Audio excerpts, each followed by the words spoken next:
Selective sense of journalist आपके मकाम को जेब नहीं देता। जस्टिस मंसूर के खत पर ख्वाजा आसिफ का रद्द-ए-अमल। जस्टिस मंसूर अली शाह ने चीफ जस्टिस पाकिस्तान याहिया अफरीदी को खत लिखकर कहा था कि 26वीं आईनी तरमीम के खिलाफ दरखास्तों के फैसले तक जुडिशल कमीशन का इजलास मुअख्खर किया जाए। जस्टिस मंसूर अली शाह ने चीफ जस्टिस पाकिस्तान के नाम खत में 26वीं तरमीम के खिलाफ दरखास्तों की समाअत के लिए फुल कोर्ट बनाने की दरखास्त करते हुए कहा था कि रजिस्ट्रार सुप्रीम कोर्ट को दरखास्तें समाअत के लिए लगाने का हुक्म दे। जस्टिस मंसूर ने कहा कि 26वीं आईनी तरमीम के तहत जुडिशल कमीशन की तश्कील 9 की गई थी और तरमीम के खिलाफ 2 दर्जन से ज्यादा दरखास्तें ज़ेर इल्तवा हैं।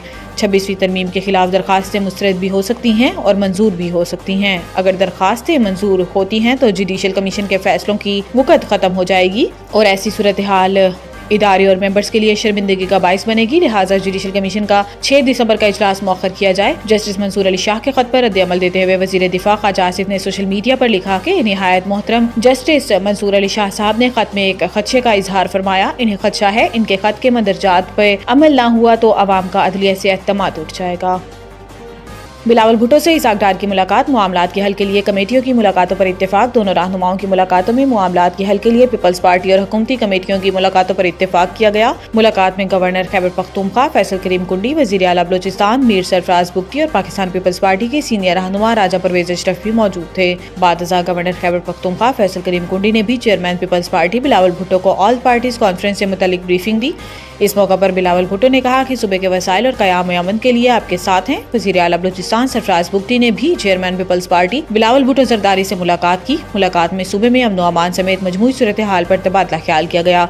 इस मौका पर बिलावल भुट्टो ने कहा कि बलोचिस्तान हुकूमत के विफाक से मुतल्लिक अमूर को मुतलका फोरम पर उठाएंगे।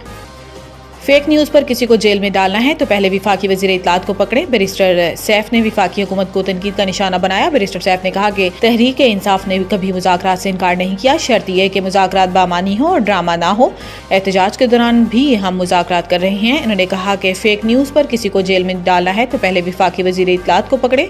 बैरिस्टर सैफ का कहना था कि सैकड़ों कारकुनान हमारे जख्मी हैं और दहशतगर्द भी हमें कहा जा रहा है।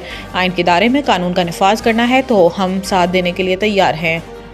पंजाब में प्लास्टिक मसनूआत बनाने और सप्लाई करने वालों की ऑनलाइन रजिस्ट्रेशन का फैसला। इस हवाले से एक बयान में सीनियर वजीर पंजाब मरियम औरंगजेब का कहना था कि सूबे में प्लास्टिक प्रोड्यूसर, सप्लायर्स और रिसाइकलर्स की रजिस्ट्रेशन ऑनलाइन करने का फैसला किया है, जिससे प्लास्टिक इंडस्ट्री का डाटा एक जगह इकट्ठा किया जाएगा। वजीर तहफ़्फ़ुज़ माहौलियात ने कहा कि प्लास्टिक की सप्लाई साइट को मुकम्मल तौर पर रस्मी मईशत का हिस्सा बनाना मकसूद है। इस इकदाम से माहौलियाती आलूदगी पर काबू पाया जाएगा और मईशत में शफाफियत भी बढ़ेगी। मरियम औरंगजेब का कहना था कि 75 माइक्रोन से कम हुजम वाले पॉलीथीन बैग्स के खिलाफ एक्शन लिया जा रहा है। प्लास्टिक थैले बनाने वाली 9 फैक्ट्रियों को खिलाफ वर्जी पर नोटिस जारी कर दिए, जबकि anti plastic squads food points, मार्केटों और दुकानों का मुआयना कर रही हैं। प्लास्टिक बैग्स का इस्तेमाल खत्म करने के लिए सख्त इक़दाम कर रही हैं।